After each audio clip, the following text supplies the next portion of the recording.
97% मुस्लिम आबादी के बीच बसा है हिंदुओं का सबसे बड़ा तीर्थ। हिंदुओं का एक ऐसा मंदिर जो मुसलमानों के लिए भी है हज। रास्ता इतना दुर्गम और खतरनाक जिसे अकेले पार करने से किया जाता है परहेज। जिस मंदिर की रक्षा करते हैं स्वयं काल भैरव। आसपास के रहने वालों की माने तो हर रात आते हैं देवलोक से देव भक्त। इस तीर्थ को शुरू करने से पहले लेनी होती है 2 महत्वपूर्ण शपथ। और सबसे बड़ी बात कि इस मंदिर का पुजारी कोई हिंदू नहीं बल्कि है मुसलमान। साथियों, आज हम जानेंगे 51 शक्तिपीठों में सबसे महत्वपूर्ण पीठ माता हिंगलाज मंदिर। साथियों, स्वागत है आपका द स्पिरिचुअल गर्ल के यूट्यूब चैनल पर।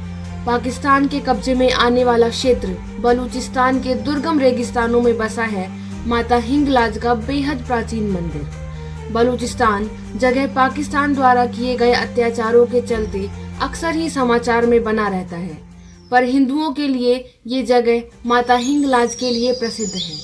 हिंगलाज माता का नाम हिंगलाज ही क्यों पड़ा, इसके पीछे बहुत ही रोचक कहानी है। कहते हैं त्रेता युग में हिंगोल और सुंदर नाम के 2 भाई थे जो बहुत ही क्रूर थे। उनके अत्याचार को समाप्त करने के लिए सभी ने प्रार्थना की तो श्री गणेश ने युद्ध में सुंदर को मार डाला। सुंदर के मरते ही हिंगोल उग्र हो गया और उसने बदला लेने की कसम खाई। उसने कई वर्षों तक तपस्या की और वरदान मांगा कि संसार का वह क्षेत्र जहाँ धूप कभी ना पहुँचती हो, वह स्थान के अलावा कहीं भी उसकी मृत्यु न हो। वरदान प्राप्त होने के बाद राजा हिंगोल और भी निरंकुश और अत्याचारी हो गया। बाद में माँ काली ने एक अंधेरे गुफा में उसका वध किया। हिंगोल को मारने की वजह से माँ का नाम पड़ा हिंगलाज। कहते हैं हिंगलाज का ये तीर्थ दुनिया का सबसे खतरनाक और दुर्गम तीर्थों में से एक है। पाकिस्तान के कब्जे वाले क्षेत्र के लसबेला कस्बे में कीरथार पहाड़ों की तलहटी में हिंगोल नदी के किनारे स्थित है मां हिंगलाज का ये मंदिर। मंदिर के रास्ते में आपको हजारों फीट ऊंचे पहाड़, दुर्गम रेगिस्तान, उफनती नदियां और यहाँ तक कि 300 फीट ऊंचे मड ज्वालामुखी को भी पार करना होता है। इन सब कठिनाइयों को आप पार भी कर लें तब भी आपको यहाँ के बीहड़ जंगलों में छिपे डाकू और लुटेरों से बचना होगा। इसलिए इस तीर्थ यात्रा को अकेले करने की अनुमति नहीं दी जाती है। इसे आप 40 से 50 लोगों के समूह के साथ ही पूरा कर सकते हैं। तो साथियों, इस तीर्थ यात्रा को शुरू करने से पहले आपको 2 अत्यधिक कठिन शपथ लेना होगा। पहली शपथ है कि आपको इस यात्रा को पूर्ण करने के बाद अनिवार्य रूप से संन्यास ग्रहण करना पड़ेगा। और दूसरी शपथ कि कोई भी यात्री अपने साथी यात्रियों को अपनी सुराही से पानी नहीं देगा, भले ही वो रास्ते में प्यास से तड़पकर मर ही क्यों न जाए। ये भक्तों की परीक्षा लेने की प्राचीन परंपरा है जो आज तक चली आ रही है। यही नहीं, जो भक्तगण कोई विशेष मनोकामना लेकर आते हैं उन्हें 10 फीट लंबी गली से धड़कते माता के चूल से होकर गुजरना पड़ता है। और अब ये तो माता की कृपा ही है कि इतने बड़े धधकते चूल से गुजरने के बाद भी किसी को कोई चोट नहीं पहुंचती। मान्यता है कि हर हाल में ये करने से उनकी मनोकामना पूरी हो जाती है। इतिहास के कई अरब आक्रांताओं ने भारत के अन्य हिंदू मंदिरों की तरह इस मंदिर पर भी कई हमले किए, पर धार्मिक सौहार्द का बेजोड़ नमूना पेश करते हुए हर बार स्थानीय हिंदू तथा मुसलमान साथ मिलकर खड़े हुए और लड़े तथा माता हिंगलाज मंदिर की रक्षा की। अब आपको बताते हैं कि क्या हुआ जब भारतवर्ष को धर्म के आधार पर बांटा गया और माता हिंगलाज देवी का ये मंदिर इस्लाम धर्म क्षेत्र यानी पाकिस्तान में था। 1947 के विभाजन का समय था। हर तरफ हिंदू मुसलमान का द्वेष था। घर के घर जलाए जा रहे थे। लाखों लोग पलायन कर रहे थे। लाखों की संख्या में घर उजाड़े जा चुके थे। ऐसे में कुछ धर्म के अंधे लोगों ने हिंदुओं के इस महत्वपूर्ण तीर्थ को हानि पहुंचाने की कोशिश की।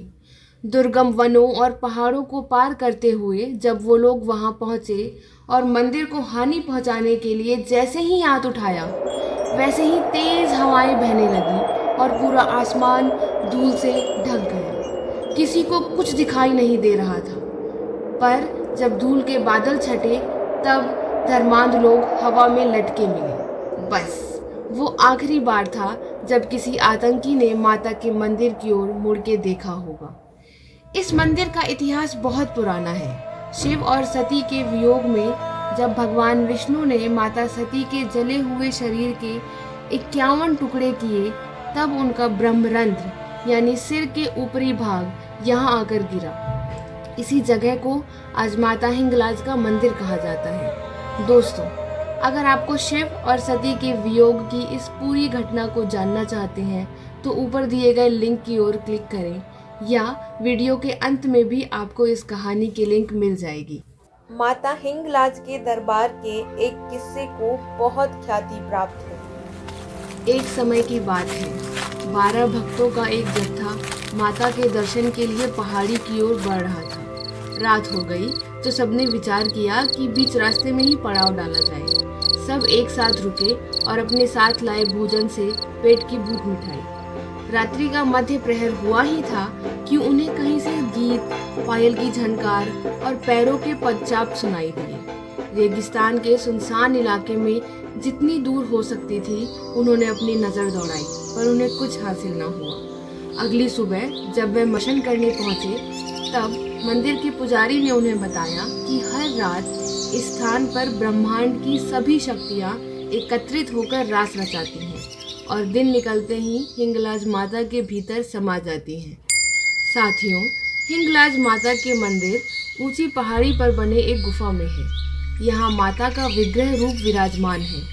मंदिर में कोई दरवाज़ा नहीं। इस मंदिर की परिक्रमा के लिए तीर्थयात्री गुफा के एक रास्ते से दाखिल होकर दूसरी ओर से निकल जाते हैं। कहते हैं कि यदि दो व्यक्ति इकट्ठे गुफा में गुजरते हैं तो वे जिंदगी भर भाइयों की तरह रहते हैं, उनमें कभी दुश्मनी पैदा नहीं होती। ये मंदिर हिंदुओं के साथ साथ मुसलमानों के लिए भी तीर्थ से कम नहीं है। बलोच के स्थानीय लोग देवी को नानी कहते हैं और नानी पीर या नानी का हज कहते हुए लाल कपड़ा, अगरबत्ती, इत्र, सिरनी इत्यादि चढ़ाते हैं। भगवान श्री राम से जुड़ी एक बहुत सुंदर वाकया यहाँ प्रचलित है। कहते हैं कि लंका विजय के बाद जब प्रभु श्री राम ने यज्ञ का आयोजन किया और प्रथा अनुसार कबूतर को दाने फेंके, तब उन कबूतरों ने वे दाने नहीं चुगे। तब श्री राम ने ऋषियों से सलाह ली। ऋषियों ने बताया कि ब्रह्म हत्या के पाप से जब तक मुक्ति नहीं मिलेगी तब तक आपके हाथ से कबूतर दाने नहीं लेंगे और इसके लिए आपको हिंगलाज में यज्ञ करना होगा। तत्पश्चात मर्यादा पुरुषोत्तम भगवान श्री राम ने वैसा ही किया। वे हिंगलाज आए जहां उन्होंने यज्ञ किया और गुफा के गर्भगृह से निकले। इसके बाद ज्वार के दाने हिंगोल नदी में अर्पित किए। चमत्कार हुआ। ज्वार के दाने ठुमरा बनकर उभरे और उसके बाद रामचंद्र जी को ब्रह्म हत्या के पाप से मुक्ति मिली। ये दाने आज भी यात्री इकट्ठे करके लाते हैं और मानते हैं कि इन्हें पहनना या घर में रखना शुभ होता है।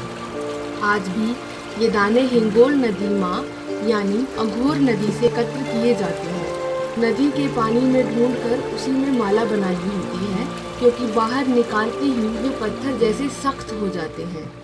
हिंगलाज माता के गुफा मंदिर के पास ही ऊपर की पहाड़ी में एक दूसरी गुफा है, जहां गुफा के बाहर विशाल शिलाखंड पर रामचंद्र जी द्वारा उकेरे हुए चंद्र और सूर्य के चित्र अंकित हैं। कहते हैं कि ये आकृतियां राम ने यहाँ यज्ञ के पश्चात स्वयं अंकित किए थे। वहाँ भी पूजा होती है। साथियों, हिंगलाज माता का मंदिर न सिर्फ पौराणिक दृष्टि से महत्वपूर्ण है, बल्कि इसका वर्तमान भी उतना ही रोचक और खतरों से भरा हुआ है। हम उम्मीद करते हैं कि आपको हमारी बनाई गई वीडियो पसंद आई होगी। अगर आपको कोई सुझाव देने हैं तो कमेंट सेक्शन खोल दिया गया है। अपने विचार हमें ज़रूर बताएं। नमस्कार।